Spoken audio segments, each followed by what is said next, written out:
Hi. When the famous physicist and astronomer Galileo first championed the idea that the Earth revolved around the Sun back in the 1500s, he was called a raging lunatic and convicted of heresy by the Church.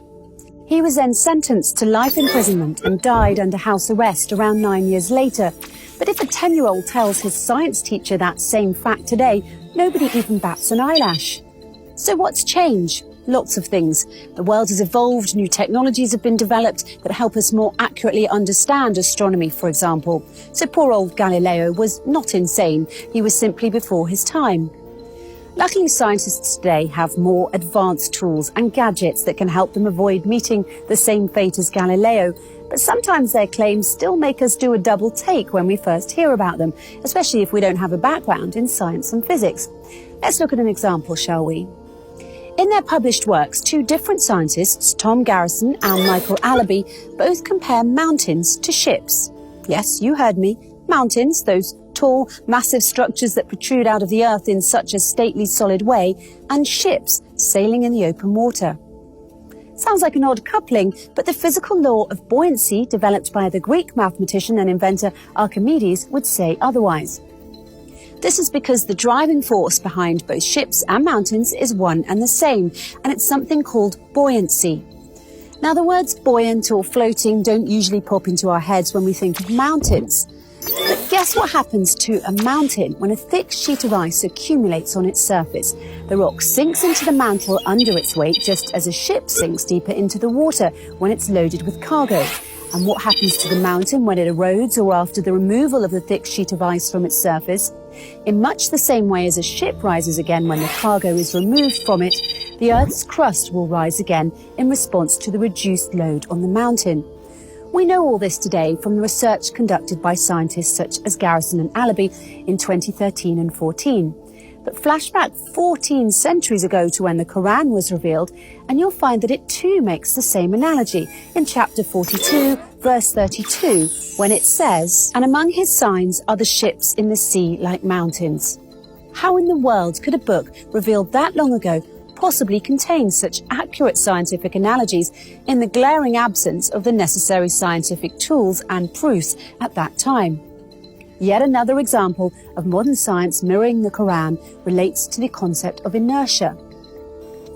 In 2011, in the 39th issue of the Thresholds Journal entitled Inertia, one of the articles, written by Dr. Caroline O. Fowler, who has a PhD in the Department of Art and Architecture from Princeton University, is entitled Standing Mountains Move Like Clouds. And you thought the pairing of mountains and ships was bizarre. In this article, Dr. Fowler offers her reflections on inertia using the artwork of a famous painter called Abraham Bloemaert. She begins by describing the concept of inertia as defined by Sir Isaac Newton's first law of motion, namely that a body will persist through force in a state of either rest or motion until moved by another body.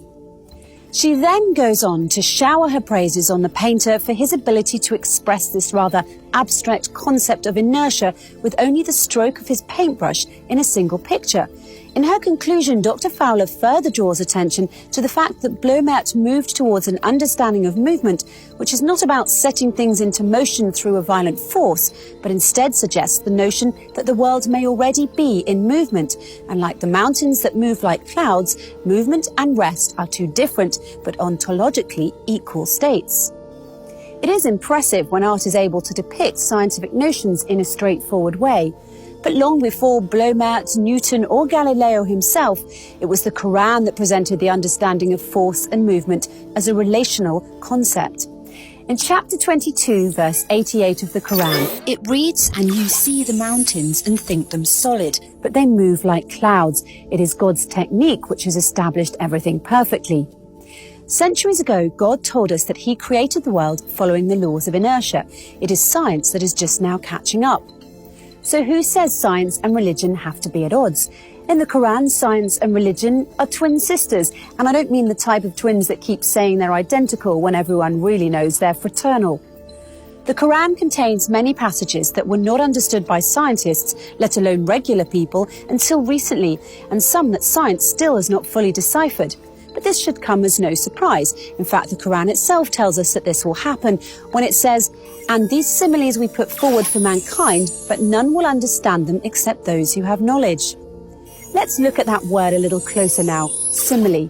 It's very fitting that the Quran should use that word, seeing as how the book itself often uses similes and analogies to help explain things that might otherwise seem abstract or unrelated to us. But what's even more astonishing then, that is modern scientists have used some of the exact same analogies that were first written in the Quran over 1400 years ago. Of course, until scientists studied any of this, no one thought to relate mountains and ships or mountains and clouds in this unusual way. And even now, the analogy of mountains being like ships in the sea and like moving clouds is one that will most likely be lost on many people. Try it for yourself if you like. Try telling a police officer that mountains move like clouds and watch what his reaction will be. But be careful, because if you persist in saying it, he might just consider you drunk and arrest you. What can I say? Sometimes the truth hurts. I think Galileo would agree with that, don't you?